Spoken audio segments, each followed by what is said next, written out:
बिस्मिल्लाहिर्रहमानिर्रहीम। अस्सलाम वालेकुम नाज़रीन, फरवाज़ एनबी न्यूज़ के प्लेटफॉर्म से मैं आपका मेज़बान नवाज़ भुट्टो आपकी खिदमत में हाजिर। नाज़रीन, आप कल से ये चीज़ें आप सुन रहे हैं कि मकरान के साहिल के करीब जो है वो कोई एक ऐसा सबडक्शन मौजूद है जिसकी वजह वो जो उसकी जो सरगर्मी है उसकी वजह से मकरान, केच और कराची और गवादर के कुछ इलाके हैं वहाँ सुनामी और ज़लज़ले के एक इम्कानात पाए जाते हैं। इस हवाले से मैं कोई महकमा मौसमियात का माहिर तो नहीं हूँ कि बैठकर यहाँ कोई तफसीली बात करूँ, लेकिन इस हवाले से हमने अमीर हैदर साहब से रब्ता किया है जो डायरेक्टर सुनामी वार्निंग सेंटर हैं। उनसे हम दरियाफ्त करते हैं कि ये असल में सबडक्शन है क्या, और जो 1945 में सुनामी आया था उसका जो स्केल पूरा हो चुका है ये किस तरह होता है। सर, आप बताएंगे कि ये सारा मामला क्या है इस वक्त। जी, देखिए, हमारे जो समुद्री हिस्सा है वहां पर तीन प्लेटों का जंक्शन है, इंडियन, यूरेशियन और अरेबियन प्लेट। तो जो हमारा मेन सबडक्शन जोन है वो अरेबियन और यूरेशियन प्लेट के दरमियान है। तो वहां पर 1945 से पहले भी बहुत सारे अर्थक्वेक सुनामी पैदा कर चुके हैं, और लास्ट जो था वो 1945 वाला था। तो उसके बाद काफी अरसा गुजर चुका है 1945 को। तो अब दुनिया ने जब इंडोनेशिया और जापान का अर्थक्वेक आया तो लोगों ने कहा कि इससे लेसन लर्न किया जाए और बाकी जो रेस्ट ऑफ वर्ल्ड कम्युनिटी है उसको जो है अवेयरनेस, एजुकेशन और प्रिपेयर किया जाए फॉर सुनामी एंड अर्थक्वेक। तो सर, ये जो इसका स्केल पूरा हो चुका है जो 1945 के सुनामी को, तो ये स्केल अमूमी तौर पर कितने अरसे का होता है, इसमें कितना अरसा दरकार होता है। देखिए, ये कोई फिक्स नहीं होता है, ठीक है। ये कोई देखिए, जमीन के नीचे की तय की बातें हैं ना, ये अमूमन दुनिया में किसी के पास भी ये इंफॉर्मेशन नहीं होती। अगर ऐसा होता तो इंडोनेशिया वाले सबसे पहले काम करके बैठे होते। और जापान इससे भी ज्यादा तरक्की याफ्ता कंट्री है, हमसे भी ज्यादा है, उनकी टेक्नोलॉजी हमसे भी अच्छी है, दुनिया से अच्छी है, लेकिन उनको भी अंडर एस्टिमेट थे कि उनको सुनामी कोई वो नहीं कर सकता है।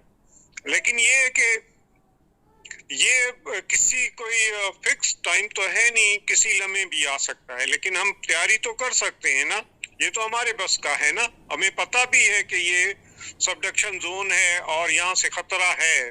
तो उसके लिए प्रोटेक्शन जो है वो यही है, कम्युनिटी की प्रिपरेशन होनी चाहिए, उनको अवेयरनेस होनी चाहिए, उनको रिएक्शन जो होता है, जो भी यानी रिएक्शन है कि सुनामी आती है तो मुझे क्या करना चाहिए, बजाय इसके कि मैं समुंदर की तरफ जाऊं, उससे दूर होके कहीं ऊंची जगह पर जाऊं। तो ये बातें पहले दुनिया में, इंडोनेशिया में नहीं पता थी, लोगों को नहीं अवेयरनेस थी। तो अब जो है दुनिया में इस चीज का मीडिया का दौर है, कम्युनिकेशन का दौर है, तो हम एक आगाही मुहिम चला रहे हैं। ये नहीं है कि हम कह रहे हैं कि कोई ऐसा वो नहीं है, आज या कल की बात नहीं फोरकास्ट कर रहे हैं, बात ये कर रहे हैं कि आप अपनी तैयारी रखें। हो सकता है, हमारी दुआ है कि अल्लाह ताला आपके जिंदगी में ऐसा मौका ना दे, या ऐसा वक्त ना आए, या ऐसा कोई डिजास्टर ना हो। तो रही बात ये कि तैयारी तो करनी है ताकि आपकी नई जनरेशन को कम से कम पता तो सुनामी यहाँ पैदा होगा, फिर यहाँ के मकान इफेक्टिव हो सकते हैं, आबादियां जो है वो खत्म हो जाती हैं। तो 1945 में कम से कम यानी कोस्टल एरिया का तमाम आबादी जो थी वो तकरीबन जो है ना वॉश आउट हो गई। इसलिए ये है कि हमें तैयारी करनी चाहिए। आपको भी पता है कि हमारे जो ये कोस्टल बेल्ट के लोग हैं वो एक मतलब पुअर कम्युनिटी होती है फिशरीज की, इनके पास कोई ज्यादा रिच रिसोर्सेज नहीं होते हैं, ना इंफॉर्मेशन के, ना रिहाइश के, ना खाने पीने के। ये आप मेरे ख्याल में मुत्तफिक होंगे इस बात से। तो हमें उन्हें तैयार करना चाहिए। सर, अगर अगर इन केस सुनामी अलर्ट जारी होता है, जिस तरह इंडिया, इंडोनेशियन, ऑस्ट्रेलिया से आपको इंडिकेशंस मिलती हैं या आपको एक सिग्नल्स मिलते हैं, तो उसके बाद पसनी, गवादर, ओरमाड़ा, केच, मकरान, कराची, इनके पास कितना टाइम होगा एवेक्यूएशन के लिए? देखिए, मॉडर्न दौर है, कंप्यूटर सिमुलेशंस होती हैं, कंप्यूटर मॉडल्स होते हैं। तो हमारे जो कंप्यूटर मॉडल्स हैं वो बताते हैं जो सोर्स के पास जो भी स्टेशन होगा उसके पास 12 से 15 मिनट होंगे। बाकी रही बात, क्योंकि कराची से थोड़ी सी सोर्स दूर है, तो इसलिए ये हो सकता है कि वो हमें पास कराची को जो है वो 60 मिनट मिल जाए। लेकिन कराची की जो आबादी है वो सबसे ज्यादा है, वो उसके लिए जो है वो आपको प्रिपेयर करना पड़ेगा। और बाकी बलूचिस्तान में इतनी पॉपुलेशन नहीं है जितनी कराची के जो मतलब वो है कोस्टल बेल्ट है उसमें ज्यादा कम्युनिटी रहती है। सर अब देखें ना, कराची में क्लिफ्टन से, बल्कि हम यूं करते हैं कि केपीटी से लेकर क्लिफ्टन से डिफेंस से फिर अब आगे 0 पॉइंट तक पॉपुलेशन इतनी बढ़ चुकी है, लेकिन उसके हवाले से जो सेफ्टी इकदामात होते हैं वो नहीं नज़र आते। जिस तरह सीवीयू के पास समंदर को रोकने का कोई इंतज़ाम नहीं है, सिर्फ 2.5 से 3 फुट तक एक मतलब एक इसको तफरीगाह बना दिया गया है। तो अब जिस तरह 1945 का जो सुनामी आया था, उस तरह का अगर कोई चीज़ हिट करती है तो फिर आप क्या समझते हैं कि अल्लाह ना करे कि क्या हो सकता है? देखिए, ये सिनेरियो तो उसी वक्त ही पता चलेगा जब आएगा। लेकिन हमें अपनी कम्युनिटी को कम से कम 10 से 20 किलोमीटर अंदर की कोस्टल लाइन को ये अलर्ट रहना चाहिए, क्योंकि जापान ने भी बहुत प्रिपरेशन की थी इस हवाले से ना। लेकिन उन्होंने दीवारें भी बनाई, मैंग्रोव्स भी लगाए, ब्लॉक्स भी खड़े किए, लेकिन उनकी एक्सपेक्टेशन से उसकी ज्यादा हाइट थी। तो ये सिनेरियो जो है वो डिपेंड करता है। इसलिए मैं कोई हतमी इसके ऊपर फैसला तो नहीं दे सकता, लेकिन हमें ये पता है कि इसकी इनोवेशन और एटलीस्ट 10 किलोमीटर तक तो हो ही सकती है अंदर की साइड पर। अच्छा सर, 1945 का जो सुनामी था उसके कराची पर क्या असरात हुए थे? कितनी फुट ऊंची लहरें थी, क्या था आपके रिकॉर्ड के मुताबिक? देखिए, ये हो सकता है 1945 जो था उस वक्त जंग हो रही थी, सेकेंड वर्ल्ड वॉर थी। तो कुछ हमें ज्यादा उस वक्त हमें नहीं मिला है इंफॉर्मेशन मीडिया से, या मतलब किसी हिस्टोरिकल न्यूज़पेपर से कुछ इंफॉर्मेशन मिली है। वो ये है कि जो लाइट हाउस है इसकी जो हाइट है इसमें 2 to 3 मीटर तक टच किया था, जो मनोड़ा के पास है। आपने चर्च के पास पुरानी हिस्टोरिकल लाइट हाउस देखा होगा। जी जी। तो ये हमारे पास एक न्यूज पेपर पुराने से एक स्केल है। लेकिन आप अगर इंटरव्यूज देखना चाहते हैं तो हमने एक इंटरव्यूज किए हुए हैं, यूट्यूब पर अवेलेबल है, यूनेस्को ने किए हुए हैं। जो विक्टिम थे उस वक्त के, उन सब से हमने एक व्यूज लिए हुए हैं। तो आप उनको जो है इंटरव्यूज को देख सकते हैं। वो खुद ही आपको कहानी, कुछ बलोची में है, कुछ जो है उर्दू जबान में है, तो आप उनको देखकर अंदाजा लगा सकते हैं। सर अवाम को जो है वो आगाही देने के लिए, या आपने जो ये एक मुहिम का आगाज़ किया है, बिलाशुबा ये एक बहुत बड़े सानहे को रूनुमा होने से पहले ही हमें जहनी तौर पर प्रिपेयर करने के लिए बहुत काफ़ी है, बहुत अच्छी है, और इसको मज़ीद इफ़ेक्टिव अंदाज में उठाना चाहिए। लेकिन सर इस वक्त तक कितने सायरन टोटल इंस्टॉल किए जा चुके हैं जो एक्सपेक्टेड, जो है टारगेटेड एरिया हो सकते हैं?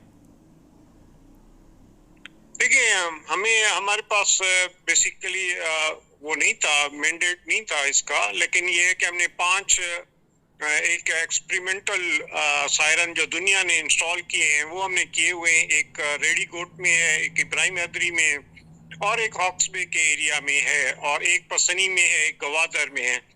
दिस इज फॉर एग्जाम्पल के लोगों को अगर खुदा ना खास्ता तमाम कम्युनिकेशन, आपने भी ये देखा होगा टर्की में या मुजफ्फराबाद के वाक़े में देखेंगे तो तमाम कम्युनिकेशन सिस्टम जो होता है वो कोलैप्स कर जाता है ड्यूरिंग द डिजास्टर।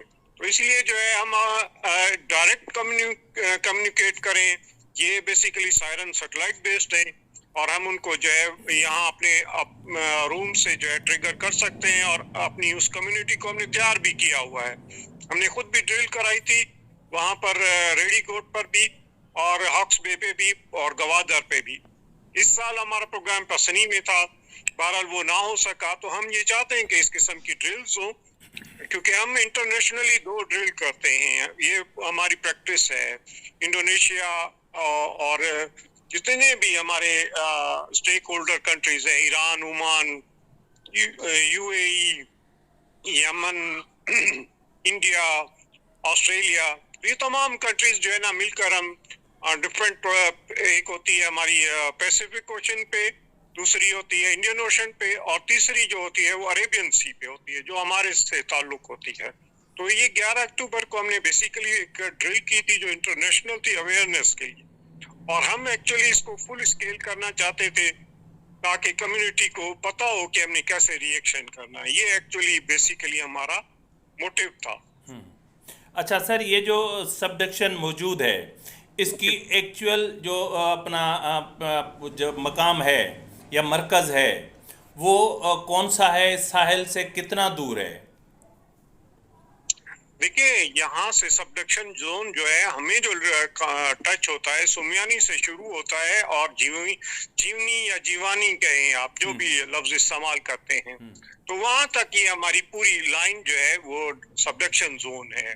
ये में भी 600-700 किलोमीटर आप कह सकते हैं इसको। तो ये मकरान से सुना जा रहा है कि ये जो उसका बेसिक मरकज़ होगा या एक्सपेक्टेड जो उसका मरकज़ है वो मकरान से कोई 50-60 किलोमीटर के फासले पर है। देखिए, हमारी जो समंदर है ये तकरीबन एस्टिमेटेड है अंडर सी, तकरीबन ये कहा जाता है कि ये जो है 50 से 100 किलोमीटर की रेंज में है जो हमारी कोस्टल लाइन है। सर देखें, पिछली मरतबा जो 1-2 ज़लज़लों के झटके महसूस हुए थे, बलूचिस्तान को हिट किया था और बहुत ज़्यादा उसमें जाके भुज और हैदराबाद को टारगेट किया था। उसके बाद हमने ये देखा कि बलूचिस्तान के साहिल के पर वहाँ पर एक जजीरे रूनुमा हुए और फिर वो जजीरे शायद पानी में वापस चले गए। तो मतलब इस चीज़ का भी कोई अमल दखल इसमें हो सकता है? एम मेरे जहन में एक सवाल आया तो मैंने कहा आपसे पूछ लूँ। नहीं, ये बहुत अच्छा सवाल उठाया आपने। बेसिकली हमारे जो एरिया है यहाँ पर, अगर आप कभी समंदर पे जाएं तो यहाँ पर अंडरग्राउंड जो है वो गैसेस हैं, ये आपने सुना भी होगा, मीथेन गैसेस अवेलेबल हैं। तो मीथेन गैसेस का क्या होता है कि वो किसी वक्त अब्रप्टली वो ऊपर की तरफ आती हैं, रिलीज होती हैं, तो वो अपने साथ मड लेकर आती हैं। तो वो मड इतनी क्वांटिटी में होती है कि उसको अगर आप आग लगाएंगे तो वो उस जजीरे में आग भी लग जाती है बाज़ औक़ात, और फिर वो जो है उसका डिसॉल्व होते होते टाइम लग जाता है, क्योंकि वो मड होती है नीचे की, वो आके फिर वो डिसॉल्व हो जाती है। तो सर ये जो सायरन आपने लगाए हैं, क्या इनका कोई रिहर्सल का भी कुछ किया है? उसकी रिहर्सल हुई है या लोगों की अवेयरनेस के लिए? बिल्कुल, हमने पिछले साल रिहर्सल की थी, उधर रेडीकोट पे भी की थी और हमने मकरान के एरिया में भी हमने वो की थी रिहर्सल, और गवादर में भी लास्ट ईयर हमने जाकर वहाँ ड्रिल की थी। तो ये हमने रिहर्सल भी की थी। रेड क्रॉस वाले भी हमारे साथ थे, वो स्टेक होल्डर हैं हमारे।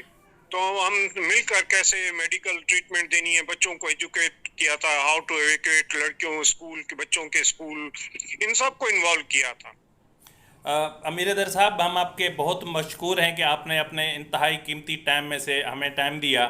नाजरीन, जिस तरह आपने अमीर हैदर साहब की बातें सुनी, ठीक है, हम थोड़ी देर के लिए ये तसव्वुर कर लेते हैं कि फ़िलहाल ऐसा कोई ख़तरा नहीं है, लेकिन ख़तरा तो है अपनी जगह पर। एक मतलब एक अलार्मिंग सिचुएशन तो है, क्योंकि मैंने अब इससे पहले जो व्लॉग किए थे उसमें भी मैंने आपको आगाह किया था कि देखें ज़मीन के ऊपर जिस तरह मैंने आपको कहा था कि बादल किस तरह आ रहे हैं, हवा का प्रेशर कितना है और हब्स कितनी है, और जो कहाँ से जो सिस्टम इन हो रहा है बारिश बरसाने वाला, वो कब तक जो है वो इफ़ेक्ट कर सकता है, किन इलाकों को इफ़ेक्ट कर सकता है, ये तो पता चल सकता है। लेकिन जहाँ ज़मीन के नीचे के मामलात हों और बिलखुसूस वो मकाम कि जहाँ ऊपर समंदर का गहरा समंदर हो, तो वहाँ से कुछ चीज़ें अज्यूम करना, या मतलब अज्यूम तो हम कर सकते हैं लेकिन हतमी तौर पर कुछ नहीं कह सकते। और जो अमीर हैदर साहब से बात हुई है हमारी, उसमें भी आप ये ना समझें कि कोई हम या आपको खौफजदा करने की कोशिश कर रहे हैं कि बस जल्दी करें, सामान बांधें और भागें यहाँ से। ऐसा नहीं है। दुआ करें कि अल्लाह रब्बुल इज़्ज़त सबको अपने हिफ्ज़ अमान में रखे। अल्लाह करे कि हमारे इलाके सारे महफूज रहें। और ज़िंदगी है, हम हैं तो अल्लाह की तरफ से देखें, इंसान को पैदा किया गया है, और इंसान से लेकर एक सिंगल बीज तक जो बारीक से बारीक बीज होता है, तो अल्लाह रब्बुल इज़्ज़त ने किस चीज़ में ज़िंदगी नहीं रखी। तो ज़िंदगी तो है, ज़िंदगी ने तो चलना है, वो किसी भी तरीके से चल सकती है। लेकिन हम सबकी ज़िंदगियों को अल्लाह रब्बुल इज़्ज़त अपनी पनाह में रखे, अपने हिफ्ज़ अमान में रखे, और अल्लाह ताला हम सबको और हमारे बच्चों को महफूज रखे। लेकिन जहाँ पर आता है वहाँ पर फिर एक सवाल आता है कि हमें मोहतात होना चाहिए। देखें, मसला ये है कि आप शिकस्त खाने से बेहतर है कि आप एहतियाती तदाबीर करें। एहतियाती तदाबीर आपको बड़े बड़े हादसात से बचा सकती हैं, बड़े बड़े डिज़ास्टर्स से हम बच सकते हैं।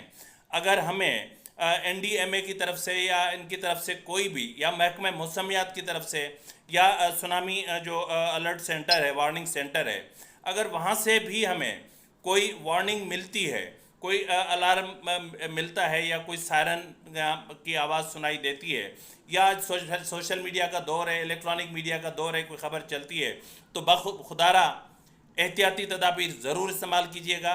हम लोगों की ये आदत है, ये मैंने पिछले 2-3 जो अपना समुद्री तूफ़ान आए थे, नीलोफर और उसके बाद एक आए थे, उसमें लोग समंदर की तरफ दौड़ पड़े थे कि भाई समंदरी तूफ़ान है, खुदा न खास्ता वो टकरा जाता तो कितनी ज़िंदगियां ज़ाया हो सकती थीं।